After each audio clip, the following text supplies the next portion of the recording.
I say, waiter, I'll have a bottle of your finest Pinot and a quart of oysters, and don't spare the Tabasco. You'll bloody get what you're bloody given and bloody like it. That'll be 2 cans of bloody vodka. No fucking chips for you. On this week's show, the Bild newspaper takes on Christian Drosten, how depressing is lockdown, and a cross on the Schloss.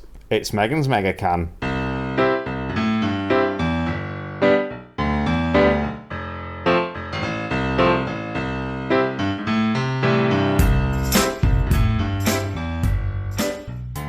Good evening, everybody. This is another episode of Megan's Megacan. I am Megan. And I don't know why that took me a while.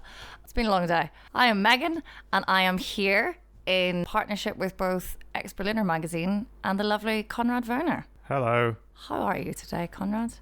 Yeah, I'm fine. I haven't been out yet today, but I've been out on the balcony. I can see what it's like out there, but And the rest I can imagine. Planting your balcony. It's looking very lovely. Yeah, I've got a few blueberries out there. A bit of I can see them. these little red flowers, which bees seem to like. That's good. We have to be nice to the bees. The wild strawberries. Every day at the moment, I get a little handful of wild strawberries. What a life to lead. That just sounds lovely. Well, I say a handful. It's like 5. It's a child's handful. A child's tiny fistful of strawberries. Yeah. That sounds very nice. Yeah, yeah. I didn't have a handful of wild strawberries today. I had to go and have emergency dental work. Oh. So if my voice sounds a bit strange, it's because I'm in pain, and also my tooth is part of my face is numb. Oh, geez. The bits that have unnumbed are now just in pain. But What happened? it was I just cracked open a tooth that I should have gone and had dealt with. Lost the filling just before lockdown, and I wasn't in pain, and it felt a bit much when we had real lockdown to be going to the dentist for, I don't know. It was a foolish decision. Go to the dentist now. Because otherwise, the Friday before bank holiday weekend, you will crack it open eating lunch and have to call around loads of dentists and then go. But luckily I found a very nice one who gave me the amazingly Berlin-centric advice of pain is fine, that's to be expected. But if your pain becomes techno-mäßig, and then she was like techno music, boom, boom, boom, then you need to go to the dentist immediately. Yeah, so it's like a throbbing. She was saying throbbing techno pulsing beat. Yeah, then I'm in trouble. That is in trouble. And then what is going to happen then if that happens? Your tooth's going to fall out, or you're going to bleed. I think I need to have a root canal, which doesn't sound like fun. I've had one of them. They are not fun. Oh, damn it. They are really bad. Did you say you got to have one? Why are you telling me this? If the techno music comes. Okay. If no techno music, then I'm fine. I've got away with it. Yeah, you want to avoid a root canal if you can. It's not like one of those things where I said, for the experience, just to see what it's like. See, so I'm going to ask you. I'm going to life. Request that you stop talking to me about root canals. It's not a situation. It's not one of the items on our list of things to inform people about today. No. And now you're just terrifying. Oh, it just brought up a lot of memories when you said that.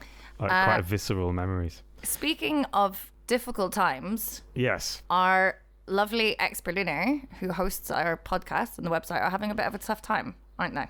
They are a little bit. They have been out of print since April or so, and they're running a campaign at the moment to get the print edition back on its feet.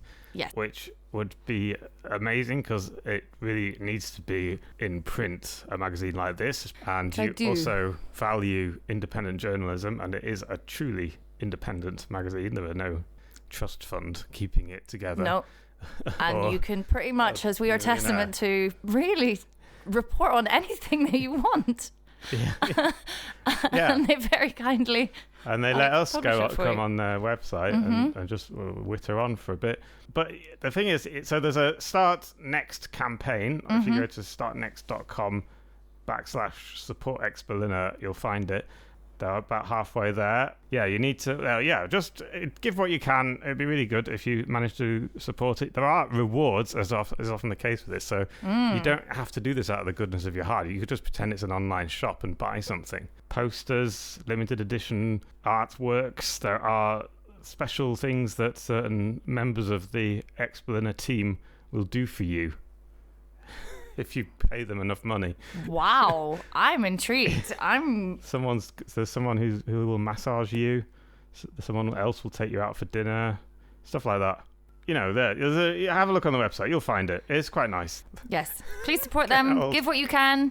Booze. So, yeah, why are we drinking? Why haven't we started drinking yet? Because we had things to talk about. My mouth's numb. I don't know. And I'm really excited because I have a new Mega today. Oh, Never yeah? seen it before in my life, but it looks legit, not one of those weird ones, but we'll see.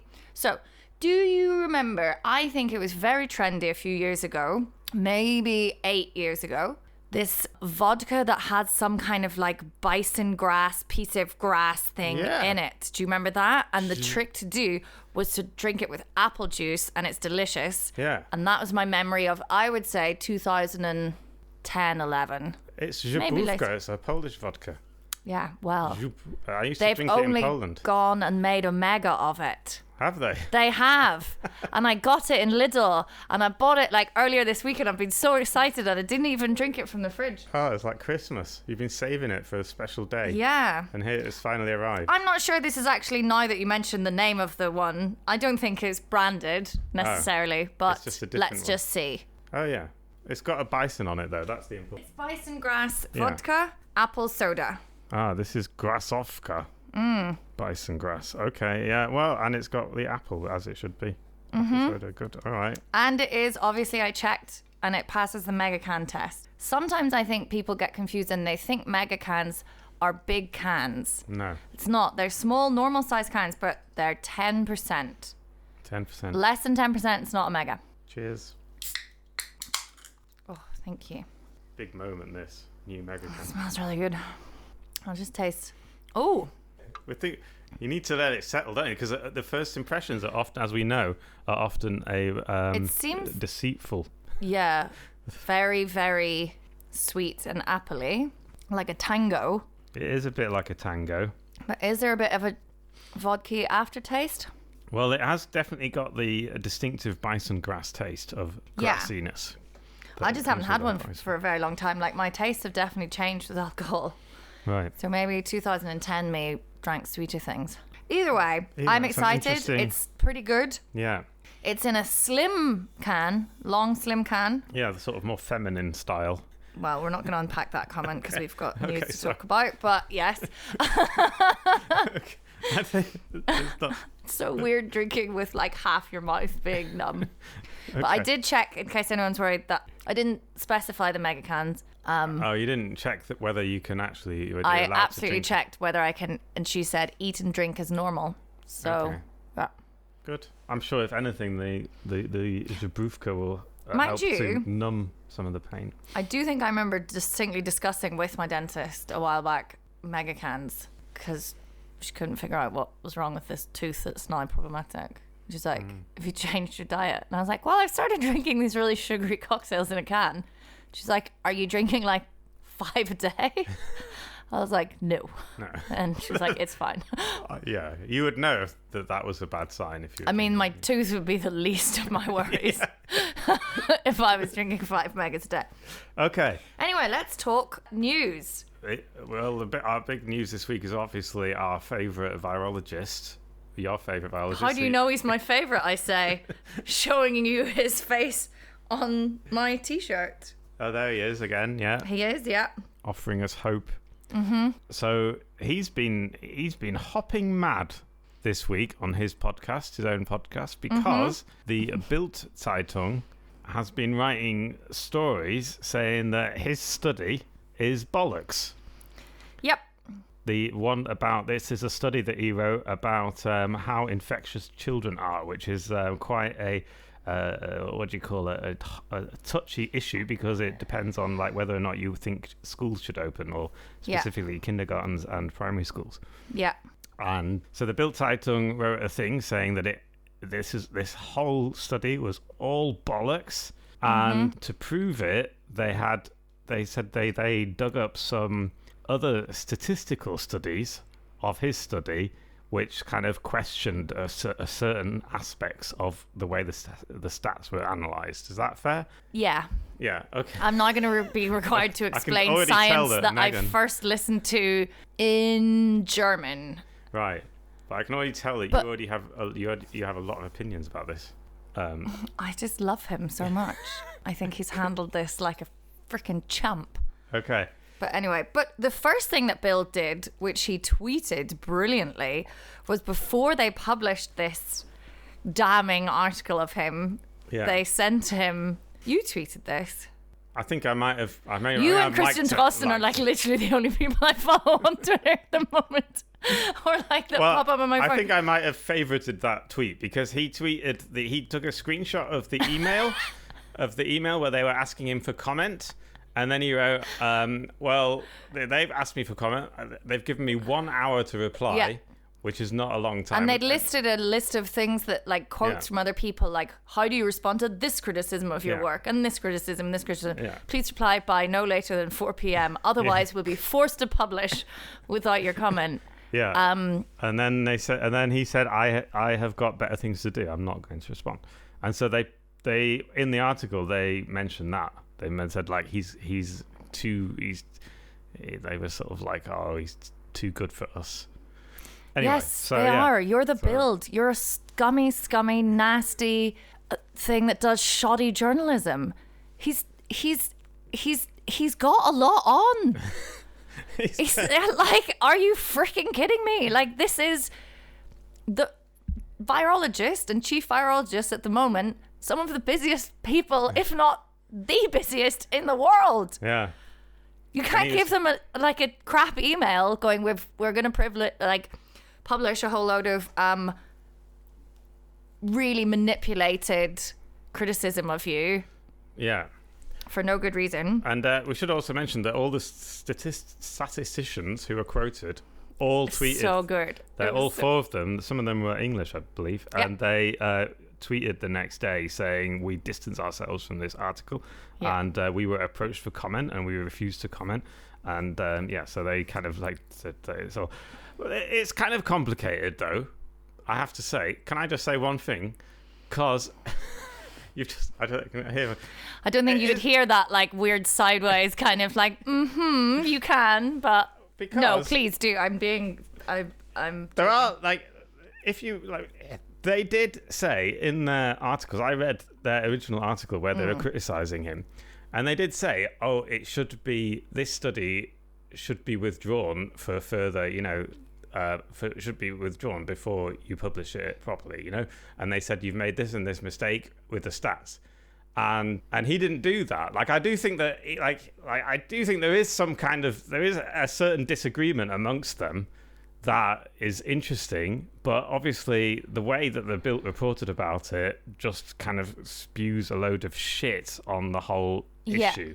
So that he makes talked it about very it. difficult to you end up having to wade through all this shit to even get to any kind of truth, and it annoys me that I have to take sides even because this is the problem that's happening, because they are politicizing the science, and particularly this kind of like slightly nasty right-wing populist thing that we're seeing now, where we have to distrust experts if they're not, and really take them apart if they're not telling us what we want to hear, which is like, I don't know what these people want. They want the economy to just be, I don't know what they want. And it is really toxic because it's so toxic. Because Drosten's had death threats now. And he got like sent some horrible like little vial, and then like a piece of paper, and it said Christian Drosten, and then it was like COVID-19 positive or negative, and they'd crossed the positive. Like he had the Rona. Also, he's testing himself all the time. Yeah. Anyway, so to listen, and I understand that I'm kind of only taking like Drosten's point of view of this, but I think also the fact that all of the other people quoted in this article have come out and said, this is ridiculous, our words were taken out of context. What essentially happened was, this study came out and it just went through the normal process of what happens with these scientific studies. Yeah. They were doing a very like grobe study, like a raw study. Like, I don't know what that is. It's like rough, isn't it? Rough. So what he's saying is like we were testing testing these amount of chemicals and we were doing this very rough study because if you're not getting any results, if nothing is showing up when you're doing like it in big raw numbers, then there's not much point doing it in the fine detail. Yeah. Because you're kind of barking up the wrong tree. Like you need to look elsewhere for what you're looking for. And so when that came out, then obviously people who were doing statistics like looked at it and were like, oh, that data is like really raw. Like that's, you can't really use this for much other than these kind of things. And that is all totally what I think happens in scientific communities and with scientific papers. And it's like everything is kind of like this peer reviewing that happens. And then as you said, the Bild weighs into it. And shit's all over it. Yeah, and then death threats start happening, and it's really like it's just depressing. Reading the news all the time but I would say arguably maybe he shouldn't have maybe he shouldn't have published it in the first place. Like why did he publish it in the first place then? If it's all rough and that, like I think though it's not like it was rough, like it was like a first draft. It was like. Deliberately we are doing a raw, that's what I understand, like this is our point, we're just doing this. And I think everything is now being preliminary published, or you're getting preliminary because it's fucking, I don't know, COVID-19 is happening and people are like, maybe it's good to get information as soon as humanly possible to other scientists.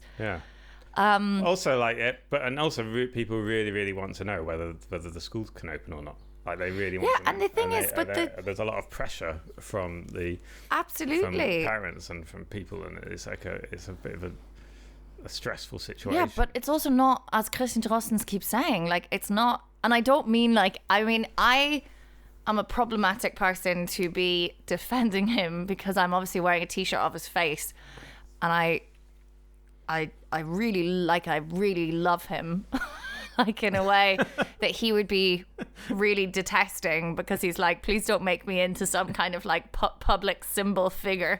And I'm like, it is depressing. You're my Jesus, Christian, my Christian Jesus. I mean, what annoys me is that now I have like as a kind of neutral, like not particularly affected either way by the whole issue, I feel like I have been pushed into a situation where I've got to take sides, as because either I love Drosten or I hate him, and I just think it annoys me because that's the way the media builds everything up. Yeah. Even the Spiegel has done a big interview with him, and they've got him on the cover now, and it says like he's this cover says like hated or adored.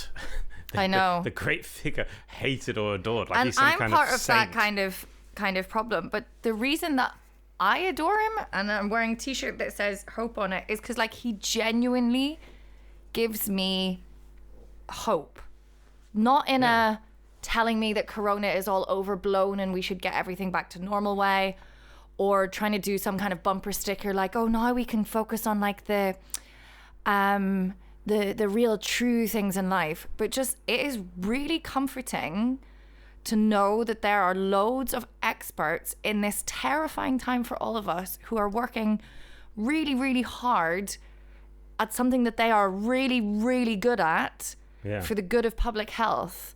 And we should stop like, and this is the ironic thing in that podcast where he had to kind of defend himself. And actually, I think he's quite enjoying it because he sounded very upbeat on Tuesday when he was going through this thing. Because everyone was like, no, he needs to explain himself. He can't just say, I've got better things to do to the Bild. He was like, I'll explain it in the podcast tomorrow. And he did. And that's kind of what I'm talking about. And later on that podcast, he's basically, or maybe, no, I think it was the same episode. He was talking about the fact that there's been this big sort of literature review that's been done by loads of pediatricians and things like that in Germany. And they are calling for the reopening of schools. They've said, we've reviewed like 73 articles or something, I think he said. And we would really, really strongly recommend that schools and kindergartens open as normal as soon as possible. And he's like, it is entirely right that they do that. because I am not a pediatrician. I do not work in a school environment. I do not know. And they're talking about not just the infectious nature and the infection rate in children, but like all of these other things, like kids suffering from being at home too much, the educational deficit that's going to happen as a result of this. But we lose all of this because we want this figure, and it could be Drost and it could be anybody. We want this figure to tell us, like, right, well, is this safe or not? And he's like, all I can tell you is like the quantities of virus in a child's throat compared to people in the other one, and everything I'm finding is like there's not much difference. And I can't. What do you want me to do? I'm not gonna lie. I'm not gonna manipulate the data. I know, but then why do a podcast about it twice a week? Like I know. But then I can understand that people get annoyed by that, but I'm also just like, well, maybe for people like me who just want to know what's the really interesting science and find it, like I say, really comforting. And use he's that as really my good media because it is not politicized and he's not pushing an agenda. But I'm just like, that is something that is very comforting to me and really interesting as well. Also, I should say that the Bild really is pushing an agenda because they have had it in for Merkel for years. And they see Drosten as like a way of getting at Merkel, and that isn't really talked about very much because they just don't. They're just really annoying. They really annoy me so much. Yeah. they don't like. I don't know what they want, but anyway, they've been trying to push this sort of Merkel must go all the time, and they've been making into an issue about that. Going. Yeah, I mean, also, who else do you want handling this crisis? I know that's an interesting question as well. Like, who else is going to do it? Yeah. Anyway, so next thing I was going to talk about, talking of complicated situations that have to be simplified for media purposes. I had to write an article this week about whether or not people are more depressed or less depressed because of the coronavirus and the lockdown measures. This is exactly the kind of article that is like... And how did you get on with that, Conrad? Well, have you got a clear answer, and can you give it to me by 1600 hours, please? Tomorrow. Otherwise, we're just going to publish, whatever. So there have been a lot of different surveys being done all over the world about this issue, about whether people feel stressed, less stressed, people are very scared. In general, there's been a definite rise of like anxiety amongst a lot of general people who would not necessarily be anxious normally. Everywhere in the world, there's a lot of people in America, for example, have said that they have said that like something like 45% of Americans said they had. That the coronavirus had a detrimental effect on their mental health. They experienced that, and there are studies going on. And in Austria, there was a big study which said that the proportion of people with depressive symptoms had increased fourfold. So they had like 4% gone up to 20% of like having depressive symptoms of depression. Wow. So there has been there's definitely generally had a negative impact, but then there are other surveys, some of them done in Germany, talking about how people are feeling a little bit more chilled out than they would normally do. The point is they're contradictory. Yeah. So some people in Germany have actually felt a little bit chilled out, especially if they have secure income, so they know they're not going to lose their jobs, or they know that their financial situation is going to remain secure for the next few months. They have been feeling actually slightly more relaxed because they don't have to like hustle so much, like especially if you've got a job and you've got to go to work, and people are spending more time with their family, which often decreases stress. So some people have been feeling a little bit better. But I would imagine that when we talk about the inverse of that, that's also true, that lots of people are experiencing a precarious situation with their job, which obviously has a knock-on effect with mental health. Yes. And wow. we know from history, from other economic depressions, that suicide rates always go up during an economic downturn. And you can almost track it. And apparently in America, after 2008, for every 1% increase in unemployment, there was a 1% increase in the suicide rate in America. So it had quite a big impact on that. We already know that the unemployment rate in America has gone up by like a lot in lots of places. So yeah, so it's like there's this and that. What we know for sure is that the welfare state always prevents suicides in this situation. Like the stronger your welfare state is, the more chance that your suicide rate will remain the same. So there's two things that I think, thinking about that. One is that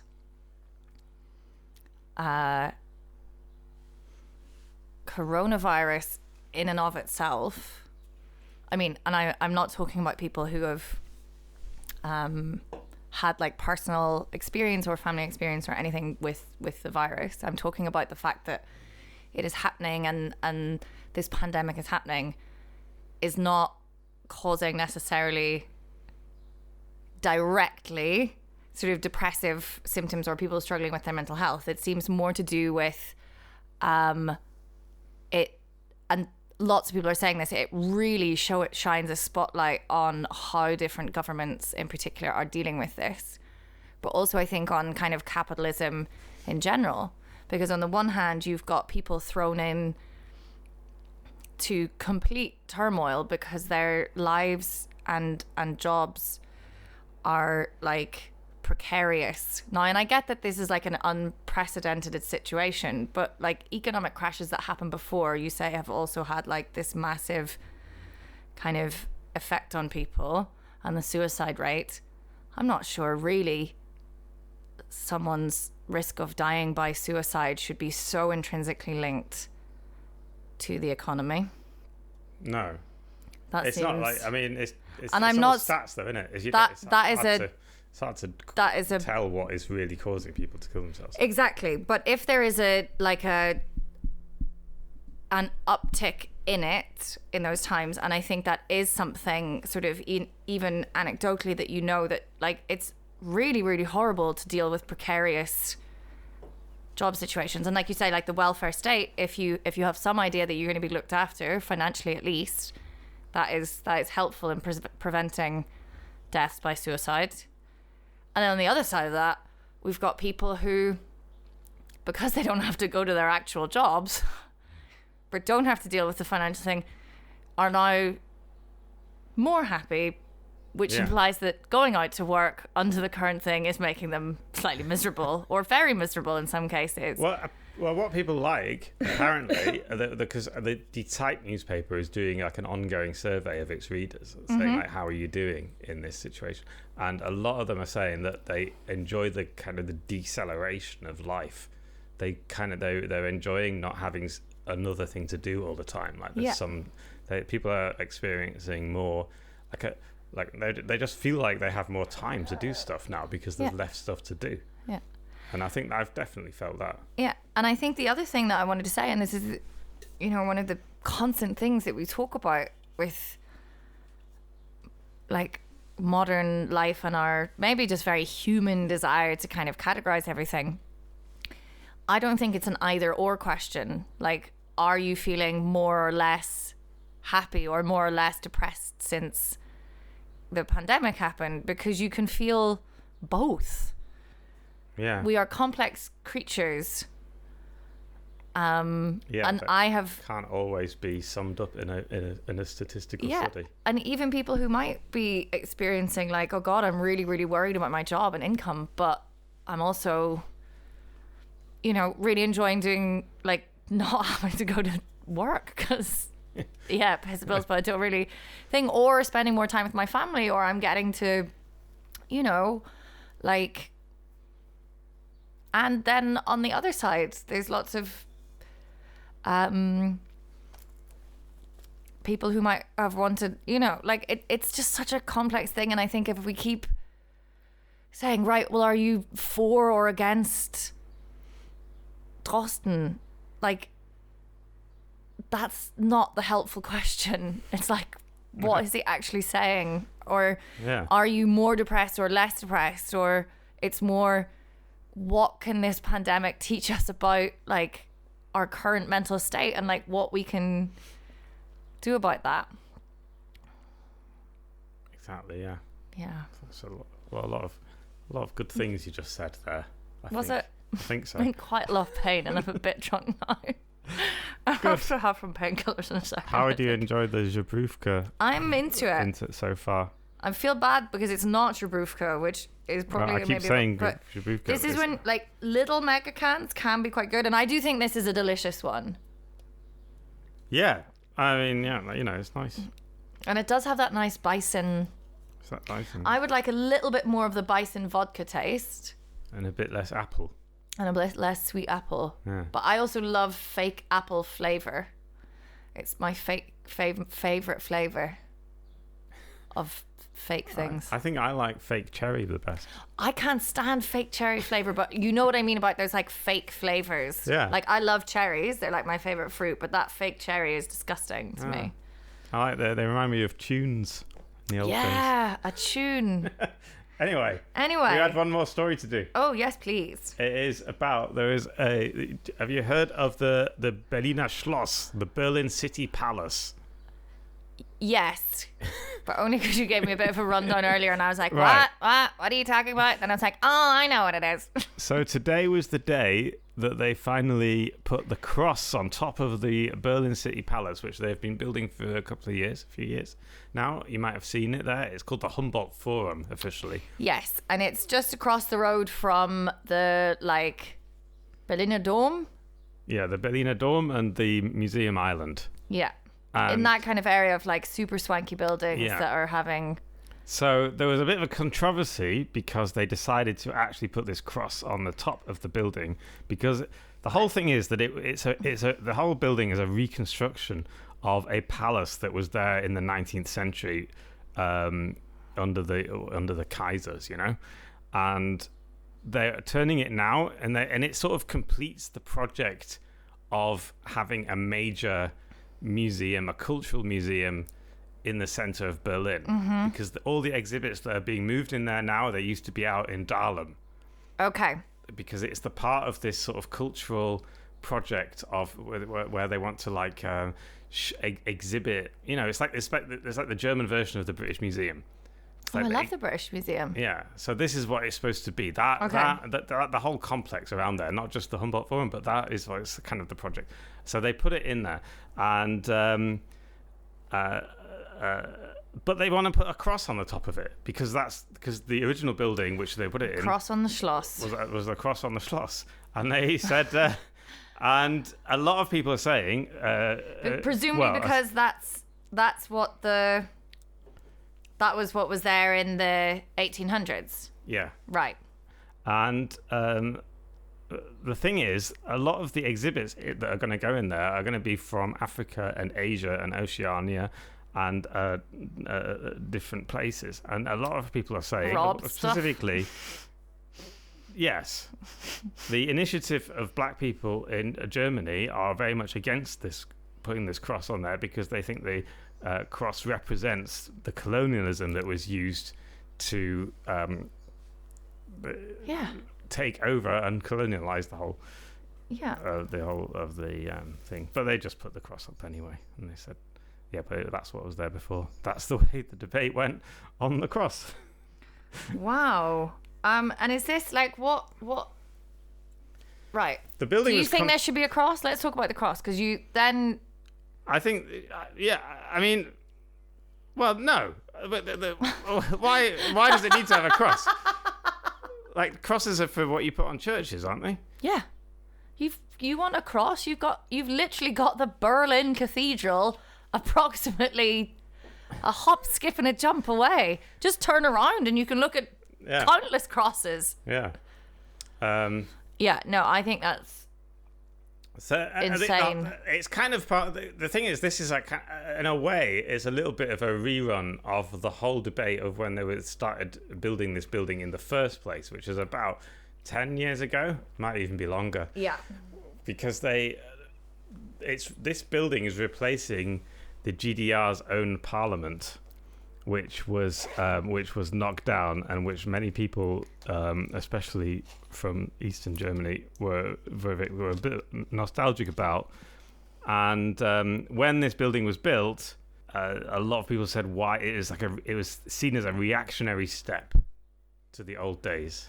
And then there was a lot of a debate about whether or not to put this building up, and exactly the way it was before. It was a very unpopular move amongst a lot of people whether to put this building up exactly as it was before, and they eventually decided to do it. And now people have kind of come around to it because. And what was kind of it was just trying to erase this. Yeah, this sort of thing. Yeah, exactly. Like the GDR never happened. We never had that. And you showed me a picture earlier, like a building that looks like a communist version of a Bose or Bose, whatever those speakers are. Sort of like. Show me again. It was called the Palast der Republik. It was there. It looks exactly like one of those speakers. And that is where old Erich Honecker used to give speeches and shit like that. Yeah. Anyway, a lot of people thought, if you're going to replace this building, fair enough. You want to replace the building because it represents a dictatorship. If you think that way, actually, when I moved to Berlin, it was more like a cultural center where a lot of people could put on art and stuff. Mm-hmm. But anyway, and there were like nightclubs in there. They said, okay, if you're going to replace this building, at least do something that reflects the modern Berlin, the new Berlin. And they didn't do that. They just said, no, we'll put it in exactly as it was before. So it's like a fake version of 19th century Berlin. And so a lot of people thought that was like not. But now I think people have come around to it a little bit because it does sort of fit with the other buildings. It does. Like I walk past there. I mean, I'm never usually in that area of Mitte, but yeah, it fits in with all the kind of architecture around there, and there's nothing wrong with like restoring buildings like 19th century architecture or where it's super beautiful. And I'm not always a big fan of this like modern architecture, which is like everything has to look very sleek and modern and everything. But maybe lads, we have some nod to change. And don't put a bloody cross on it, because it's not the 1800s anymore, and we don't have to put crosses on public buildings because that is no longer relevant, particularly in a city like Berlin. If you want to talk about your vibrant, modern, multicultural city, then you don't whack crosses on museums that are supposed to be cultural museums. Like what? I call for nuance a lot, and we have done in this podcast, but is there I don't know, maybe I'd like to hear from someone. Why do they need to have a cross on it? Well, I just think for completeness sake. Anyway, it's there now. Well, completeness sake, like what? And I think it's I mean, if we really want to get into I guess because it had been planned years ago. Restoring things exactly as they were in the past, they're going to have to send a lot of the stuff that they want to exhibit there back somewhere else. So how much do we want to pull on that thread? Yeah, exactly. Yeah, if we're going to be restoring things, then it's a slippery slope of restoration. It is. Anyway, okay, that's the whole thing. That's all we really wanted to talk about. Well, I've enjoyed this. Have you? Can you? I've not finished my mega though. We'll finish our megas. Support Explainer if you can. Yes, please. And tune in next week. Yeah, sorry. Yes. Thank you very much for listening. If you have a niggling tooth problem and you're wondering whether you should go to the dentist, go to the dentist. That's my advice. Not this weekend though; they're all closed. Yeah. Pfingsten. Oh yeah, it's Pfingsten. Everyone have a lovely Pfingsten, and buy some Pfingstrosen, which are I always remember the English name peonies. I think those lovely big flowers, and they're called Pfingstrosen here because they come out at Pfingsten, which I just think is What's lovely. What's Pfingsten in English? It's not Ascension. Is it Pentecost? Might be Pentecost. Yes, that sounds about right. What happened on Pentecost? Oh, God knows. It's not Christi Himmelfahrt, which is my favourite thing ever, because it's just, first of all, it sounds insane because it's got the word fart in it, and then it's also like the most literal thing. Everyone else like ascension. It's got a kind of a metaphorical feel. Has an ascension day. And I bet it's like similar in other languages. In German, it's just like Christ's journey to heaven, Christi Himmelfahrt.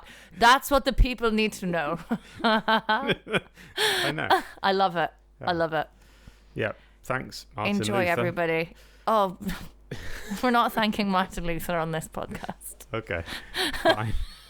I thought he was the one who thought of that. He probably thought of that name. I know, but I think he was a complex man. Well, let's not thank him. Let's thank him for the holidays. Let's give him some nuance. But we don't universally support Martin Luther. Okay. Fair enough. Happy Pentecost. Happy Pentecost, everybody, if it's Pentecost.